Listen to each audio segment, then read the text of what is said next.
Everyone, welcome back to my channel. कैसे हो आप सभी? आई एम श्योर कि आप सभी लोग ठीक होंगे। तो चलिए हम आज का वीडियो स्टार्ट करते हैं। आज की वीडियो में हम लोग जो है हाउसिंग वाला क्वेश्चन डिस्कस करने वाले हैं, जो इस साल पूछा गया था। 2025 में जो एग्ज़ाम हुई थी बीएससी नर्सिंग सेकेंड ईयर की, उसमें पूछा गया था। तो चलिए इसे स्टार्ट करते हैं। हाउसिंग वाले क्वेश्चन में मेनली ये पूछा गया था कि एक हाउस कैसा होना चाहिए और मतलब उसमें क्या क्या सुविधाएं होनी चाहिए और किस जगह पे उसकी लोकेशन होनी चाहिए, और हाउस मतलब एक अच्छा हाउस जो है लोगों के लिए क्यों इम्पॉर्टेंट है, ताकि उनकी हेल्थ अच्छी रहे। तो जो है इसका मतलब मेन पर्पस यही है। तो चलिए इसे स्टार्ट करते हैं इंट्रोडक्शन से। Housing is an important part of environmental health. Housing क्या है? एक बहुत ही इंपॉर्टेंट पार्ट है इन्वामेंटल हेल्थ का, क्योंकि हमारा घर अच्छा रहेगा, एक सेफ़ जगह पे रहेगा जहाँ पर हमें प्रोटेक्शन मिले, हमारी हाइजीन मेंटेन हो और सारी चीज़ें प्रॉपर रहे, तो ही हम जो है अच्छी तरीके से रह पाएंगे। ठीक है। A house is not only place for living but also a place that protect people from environmental hazards, provides privacy, comfort and support and good health।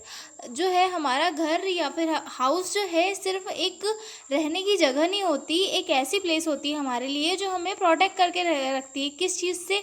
Environmental hazard, जैसे कि बाढ़ हो गया, भूकंप हो गया, ठीक है, आंधी तूफान, बारिश वगैरह अगर हो रही है तो उस कंडीशन में जो है हमारा हाउस हमें जो सारी चीज़ों से बचा के रखता है, जिससे कि हमारी हेल्थ बनी रहती है। ये हमें एक सपोर्ट प्रोवाइड करता है, एक कंफर्ट देता है, एक प्राइवेसी देता है, जिसके थ्रू जो है हम एक अच्छे से इन्वायरमेंट में प्राइवेसी के साथ रह सकते हैं। ठीक है। Poor housing cause over crowding, infections, accident,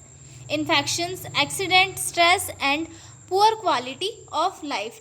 अगर घर मतलब अच्छा नहीं है या फिर घर किसी के पास नहीं है, तो उस कंडीशन में क्या होगा, लोगों को जो है रोड पे, सड़क पे या ऐसी जगह पे रहना पड़ेगा जिसकी वजह से क्या होता है, भीड़ बढ़ती है, इन्फेक्शन के चांसेस बढ़ते हैं। क्योंकि अगर रोड पे रहेंगे तो वहाँ पे क्या रहेंगे, बहुत सारे इंसेक्ट वगैरह रहेंगे, मच्छर मक्खी, तो वो काटेंगे, तो उनकी वजह से क्या हो सकती है, डिसीजेस वगैरह फैल सकती है, एक्सीडेंट हो सकते हैं।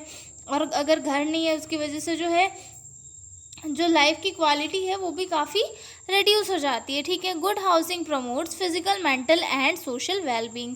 एक अच्छा घर जो है हमारी फिजिकल, मेंटल और सोशल वेलबींग को प्रमोट करता है। क्योंकि अगर हमारे पास एक घर रहेगा, उसमें हम सेफ रहेंगे, डिसीज से प्रिवेंट रहेंगे, तो क्या होगा, हमारी फिजिकल हेल्थ अच्छी रहेगी, साथ ही साथ हम सोशली भी जो है लोगों के बीच में अच्छे रहेंगे। और उसके बाद में हमारी जो मेंटल स्ट्रेस है या फिर मेंटल हेल्थ है वो भी सेफ रहेगी, क्योंकि घर रहेगा, घर में जो है हमारी जो ज़रूरत की सारी चीज़ें प्रेजेंट होगी, तो हमें जो किसी चीज़ की टेंशन नहीं होगी, तो क्या होगा, हमारा माइंड रिलैक्स होगा, हमारी मेंटल हेल्थ भी अच्छी होगी। ठीक है। डेफिनेशन देखते हैं।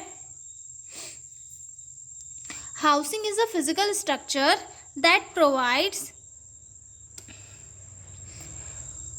provides shelter, security, privacy and healthy environment for a physical, mental and social well-being individual and families। यानी कि हाउसिंग जो है एक फिजिकल स्ट्रक्चर है जो कि हमें क्या प्रोवाइड करता है, शेल्टर, यानी कि रहने के लिए एक जगह प्रोवाइड करता है, हमें सिक्योरिटी देता है, प्राइवेसी देता है और एक हेल्थी इन्वायरमेंट प्रोवाइड करता है, जिसके थ्रू हम फिजिकली, मेंटली और सोशली जो है अच्छे रह सके और हमारे फैमिली मेम्बर्स भी सेफ रह सके। ठीक है। आगे देखते हैं। इम्पॉर्टेंस ऑफ हाउसिंग की मतलब जो घर है या शेल्टर है किसी का, वो कैसा होना चाहिए। Provide shelter and protection from heat, cold, rain, wind and hazards. मतलब जो हमारा घर होता है वो हमें एक रहने के लिए जगह देता है, हमें प्रोटेक्शन देता है, किस चीज़ से, हीट से, कोल्ड से मतलब ठंड से, या फिर बारिश से, हवाओं से, या फिर कोई भी ऐसा इन्वामेंटल हजार्ड्स हो, सभी चीज़ों से क्या देता है, हमें प्रोटेक्शन देता है। हमें एक तरह से जो है हमें एक फिजिकल प्रोटेक्शन प्रोवाइड करता है, साथ ही हमें सेफ रखता है। ठीक है। हमारे लिए हमारा घर कितना इंपॉर्टेंट है ये हम सभी लोग जानते हैं। ठीक है। Ensure privacy and security for family members. ये जो है सिक्योरिटी और प्राइवेसी देता है फैमिली मेम्बर को। ठीक है। Promote health by providing ventilation, safe water, sanitation. Health को प्रमोट करता है कैसे, सेफ वाटर सप्लाई से, वेंटिलेशन से, सैनिटेशन से। अगर हम घर में रहते हैं, हमारे घर में साफ़ सफाई रहती है, तो उसके थ्रू क्या होता है, मच्छर मक्खी या फिर अदर चीज़ें जो भी है वो हमारे घर में नहीं आती, तो हम क्या होता है, डिसीज़ से प्रिवेंट रहते हैं, हमारी हेल्थ प्रमोट होती है, support reduce spread of communicable disease, communicable disease के स्प्रेड को भी जो है रेड्यूस करता है, ठीक है। Support child growth, learning and family bonding, इससे जो है फैमिली बॉन्डिंग, चाइल्ड ग्रोथ और जो भी जो सपोर्ट है वो सारी चीज़ें जो है इम्प्रूव होती है, ठीक है। Improve quality of life and mental health, इसके थ्रू जो है हमारी लाइफ की क्वालिटी और जो मेंटल हेल्थ है वो भी साथ में इम्प्रूव होती है, ठीक है। आगे देखते हैं helpful housing requirements according to WHO, यानी कि एक अच्छे घर की क्या क्या रिक्वायरमेंट होती है कि वहाँ पे क्या क्या होना चाहिए, वो हम डिस्कस करेंगे किसके अकॉर्डिंग, WHO के according. The location of house should be away from industries, stagnant water and busy traffic, जो घर की लोकेशन है, साइट है, वो हमेशा जो है इंडस्ट्रीज़, ठीक है, और या फिर बिजी ट्रैफिक, ये इनसे दूर होनी चाहिए ताकि एकांत में रहे, और मतलब इतना भी एकांत में नहीं, घर के आसपास घर होने चाहिए लेकिन ज़्यादा बिजी वहाँ का ये नहीं होना चाहिए, ताकि जो है वहाँ पे मेंटली और फिजिकली लोग अच्छे से रह सके। तो location must be safe and clean, जो लोकेशन है उसे सेफ होना चाहिए और क्लीन होना चाहिए ताकि वहाँ पे कोई भी डिसीजेस ना फैल सके। adequate space to prevent overcrowding, sufficient number of rooms for sleeping, cooking and living, मतलब एक जो घर है वहाँ पे प्रॉपर स्पेस होनी चाहिए ताकि वहाँ पे जो फैमिली मेम्बर्स है वो अच्छे से रह सके, भीड़ भाड़ नहीं होनी चाहिए, जो है सफिशेंट रूम्स रहने चाहिए ताकि सभी के लिए प्रॉपर रूम हो, स्लीपिंग की अच्छे से व्यवस्था हो, कुकिंग के लिए सारे इंस्ट्रूमेंट हो और अच्छे से वहाँ पे एक लाइफ स्पेंड हो सके, ठीक है। ऐसा नहीं कि पूरी लग्जरी, पर एक नॉर्मल लाइफ वहाँ पे अच्छे से हो सके। The house should have proper lighting and ventilation, घर में जो है प्रॉपर लाइटिंग और वेंटिलेशन होने चाहिए ताकि सभी मेंबर्स को लाइटिंग और वेंटिलेशन प्रॉपरली मिल सके, ठीक है। Proper sanitation and waste disposal, घर का जो सैनिटेशन है, वेस्ट डिस्पोजल है, वो प्रॉपरली होना चाहिए, ठीक है। Effective drainage system to avoid water logging, मतलब जो घर का ड्रेनेज सिस्टम है वो भी प्रॉपर होना चाहिए ताकि वहाँ पे कोई दिक्कतें नहीं हो, ठीक है। वहाँ पे जो है मस्कीटो ब्रीडिंग या फिर अदर ऐसी कोई कंडीशंस कॉज हो सकती है, इसीलिए वहाँ का सिस्टम सही होना चाहिए।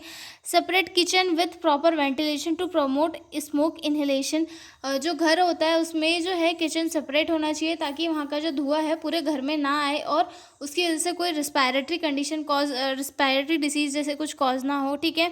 Strong structure to resistance natural disaster, flood, earthquake, घर का जो स्ट्रक्चर है उसे स्ट्रॉन्ग होना चाहिए ताकि नेचुरल डिजास्टर जैसे कि बाढ़ हो गया, भूकंप हो गया, इनसे प्रिवेंट हो सके, ओके। आगे देखते हैं effects of poor housing on health, कि अगर पुअर हाउसिंग है मतलब अच्छा घर नहीं है तो उसकी वजह से क्या क्या इफेक्ट हो सकते हैं। फर्स्ट, ओवर क्राउडिंग हो सकता है जिसकी वजह से रेस्पिरेटरी इन्फेक्शन हो सकते हैं जैसे TB, निमोनिया, ठीक है।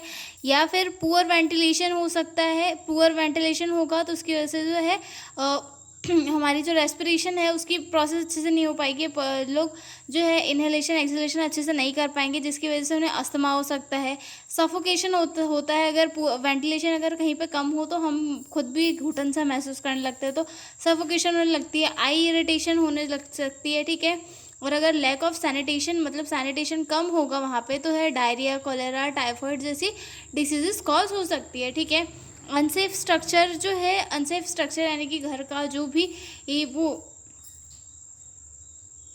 बनाने का स्ट्रक्चर है अगर वो प्रॉपर नहीं है, से मतलब एकदम पक्का नहीं है, तो उसकी वजह से क्या हो सकता है, वहाँ पर एक्सीडेंट हो सकते हैं, छत गिर सकती है, इंजरीज हो सकती है, ठीक है। मेंटल स्ट्रेस हो सकता है, मेंटल स्ट्रेस अगर है, अगर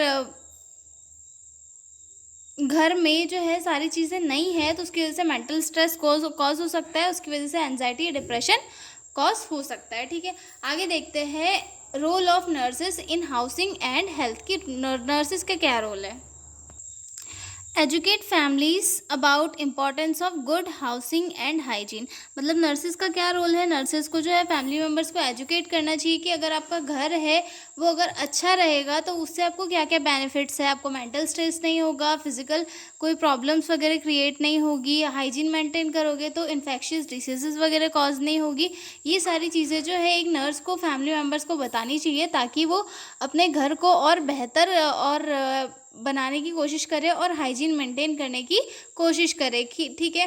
guide about ventilation, sanitation and waste disposal. Family members को प्रॉपर वेंटिलेशन, सैनिटेशन और वेस्ट डिस्पोजल के बारे में एजुकेट करना चाहिए। ठीक है। Identify housing related health problems during home visit. जो नर्सेस है जब वो होम विजिट करती है तो उस दौरान उन्होंने जो है घर में जो भी प्रॉब्लम्स है जैसे कि वेंटिलेशंस है या फिर हाइजीन से रिलेटेड जो भी प्रॉब्लम्स है उनको असिस्ट करना चाहिए और फैमिली मेम्बर से कहना चाहिए कि आप लोग जो है ये प्रॉब्लम्स को सॉल्व करो ताकि आपकी घर में जो है प्रॉब्लम्स ज़्यादा और नहीं बढ़ेगी, डिसीज़ से आप प्रिवेंट कर रहोगे, कम्युनिकेबल डिसीज़ नहीं बढ़ेगी। ये सारी चीज़ें। ठीक है। Motivate community participation in improving housing. मतलब जो कम्युनिटी के लोग हैं उन्हें मोटिवेट करना चाहिए कि आप लोग जो है अपने घर को इम्प्रूव करने में पार्टिसिपेट करो ताकि आप लोग अपनी हेल्थ को अच्छा रख सको। ठीक है। Collaborate with government programme for safe housing scheme. जो गवर्नमेंट के थ्रू जो सेफ हाउसिंग के लिए प्रोग्राम्स चलाए जाते हैं उनके साथ कोलैबोरेट करना चाहिए नर्सेस ने ताकि ये जो है सेफ हाउसिंग को और ज़्यादा अच्छे से प्रमोट किया जाए। ठीक है। तो ये था हमारा हाउसिंग वाला क्वेश्चन। तो मिलते हैं हम अगले वीडियो में एक नए क्वेश्चन के साथ। तब तक के लिए बाय बाय।